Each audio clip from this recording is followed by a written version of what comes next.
السلام عليكم ورحمة الله. إن شاء الله تكونوا بخير وعلى خير وصحة جيدة. فيديو اليوم إن شاء الله 3 ديال الأنواع العصائر غنيين صحيين 100% طبيعيين بدون أي إضافات. صراحة عصير كاين السيف الآخر. فإلا عجبكم الفيديو ما تنساوش اللايك والاشتراك في القناة إلا كنتوا كتزوروها لأول مرة، وفعلوا الجرس باش توصلوا بكل جديد وفرجة ممتعة لكم جميعا. على بركة الله نبداو بأول اقتراح. بالنسبة للعصير الأول عندي هنا 2 حبات ديال البرتقال وليمونة وحدة أو ليمونة حامضة. غادي نحكو وحدة ديال البرتقال ونحكو الحامضة. نحاولوا أننا ما نوصلوش للقشرة البيضاء لأن هي اللي كتعطينا المرورة. فقط غادي نحاولوا أننا نحكو غير القشرة اللي على برا. بطبيعة الحال مغسول بالماء والخل والملحة. نرقدوهم واحد 10 حتى 15 دقيقة باش إذا كانت فيهم أي مواد كيميائية فتحيد منهم. صافي من بعد كنقيوهم وهنا غنقردهم ونحتفظوا بالقشور جانبا. هنا كنقطعوهم فقط لان نلقاو العظومه لانهم نتوما كيعطيو واحد المروره للعصير. نقيوهم. هنا من الممكن انكم تعصروه، يعني في هذه المرحله تعصروه وتضيفوه للقشور، ولكن الا تطحن فراه كيعطينا الختوريه. يعني هذا العصير او هذا المشروب كيجي خاتر وكيجي لذيذ بزاف لاننا كنستخلصوا كاع داك العناصر كامله اللي كتكون في هذا لا الحامض ولا البرتقال.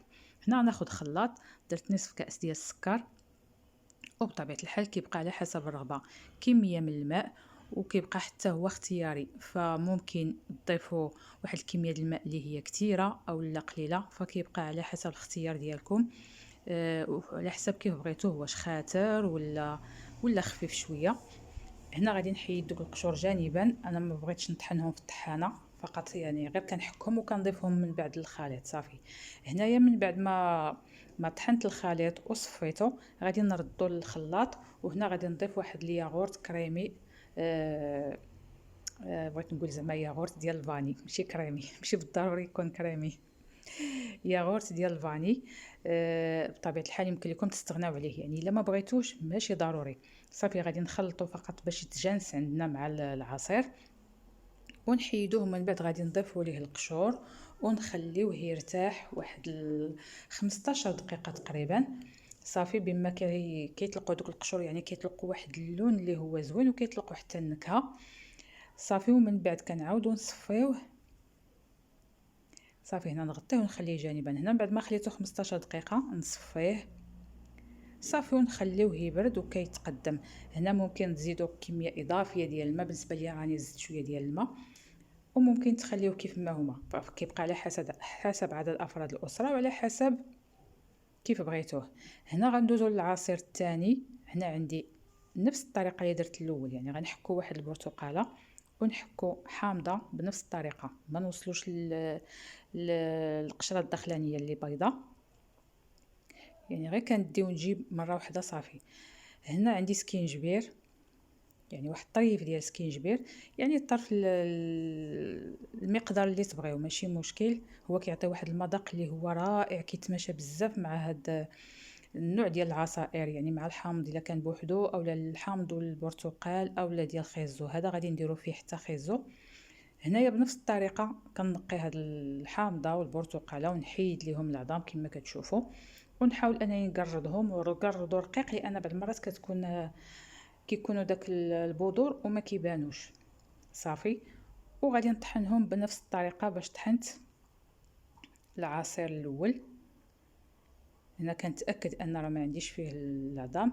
هنا عندي واحد 2 جزرات اللي منقيين بطبيعه الحال، مغسولين منقيين. نقردهم وانتم على حسب الماكينه ديالكم، واش تقردوا رقاق ولا غير بحال كي درت لهم انا. نضيف الكل في الخلاط. صافي ودرت هنا نصف كاس ديال السكر اللي دائما كنقول كيبقى على حسب الرغبه، كميه من الماء. صافي ونطحن الكل.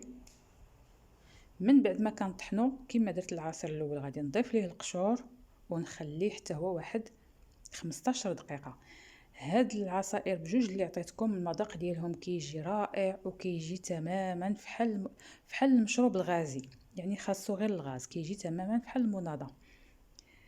صافي نخليه كيف قلت، وهنا كنصفيه ومن بعد كنزيد الكميه الكافيه ديال الماء. على حسب الرغبه. كما كتشوفوا اللون ديالو راه كيجي رائع، واحد المذاق اللي بنين بزاف. يعني احسن من تشريوه جاهز، احسن من العصائر اللي كيتباعوا، حتى من المشروب الغازي. فكنعرفوا المهم اشنو فيه. صافي، وكنصفيه ونخليوه جانبا. هنا عندي الزبيب. انا كنفضل نستعمل الزبيب اللي كيكون فيه العظم، باش كنطحنو كنستخلص الفوائد ديال البذور ديال هذا الزبيب هذا. هنا كنغسلوه مزيان مزيان ونخليوه يترقد واحد شويه عاوتاني باش كاع الغبار اللي فيه يتحيدوا، حتى تاكدوا انه تنقى. كنضيفوا ليه الماء ونخليوه. انا هنايا كان الوقت اللي كنبغيه يا اما كنديرو من الصباح حتى العشيه، يا اما كنديرو في العشيه ونغسلوه ونرقدوه ونخليه في الصباح كنطحنوه. هنا درت واحد نصف ملعقه ديال القرفه. وإلا كنتو زربانين فاغسلوه وديروه يغلى واحد 5 ديال الدقائق، وزيدوا عليه الماء البارد وطحنوه، يعني كما بغيتو. صافي، هنا غادي نطحنو. بطبيعه الحال الا ما توفرش هذا الزبيب اللي ما فيهش العظام ممكن ديروا العادي، ولكن هذا راه الزبيب البلدي نعرفوا الفوائد ديالو. صافي كنطحنوه، راه دغيا كيتطحن. هذا المشروب حتى هو راه صحي وغني وكيجي لذيذ بزاف. ما كنضيفش ليه السكر بصفه نهائيه، كنخليه يعني كما هو، فقط بالمذاق الحلاوه ديال الزبيب والمذاق ديال القرفه. هذا راه صحي وغني، يعني لتقويه الذاكره، ونعرفوا الفوائد. يعني تحضروه لكم ولوليداتكم. كنصفيوه وكنضيفوا كميه ديال الماء كافيه. هنا كنحاول انني نضيف الماء لهذا الخليط اللي هنايا باش كنستخلص جميع العناصر اللي فيه ينزلوا عندي لتحت. كنعاود نخوي الماء كما كتشوفوا، ونعاود ثاني نضغط عليه في الصفايه. اللي بغاه يحليه يضيف العسل، يعني ويبقى واحد المشروب اللي هو طبيعي. وهذا هو القوام ديالو، هكذا كيجي. المذاق ديالو كيجي لذيذ وصراحه كيجي منعش وبنين. ممكن تحضروه وديروه في الثلاجه والوقت اللي تبغيوه. وهذا هو الشكل ديالو النهائي. وهذا العصير اللي حضرنا، العصير الثاني اللي فيه الجزر. هانتوما كما كتشوفوا اللون ديالو كيجي، راه غير اللون ديالو كيجي جد مشهي، والمذاق كيجي رائع رائع بزاف.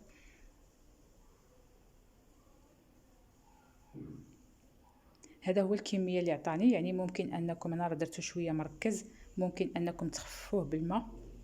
وهذا العصير الثاني اللي درنا ديال الحامض والبرتقال. كنتمنى الاقتراحات ديال اليوم تكون نالت الاعجاب ديالكم. جربوهم بالصحه والراحه. شكرا على حسن المتابعه، ونلقاكم فيديو قادم ان شاء الله.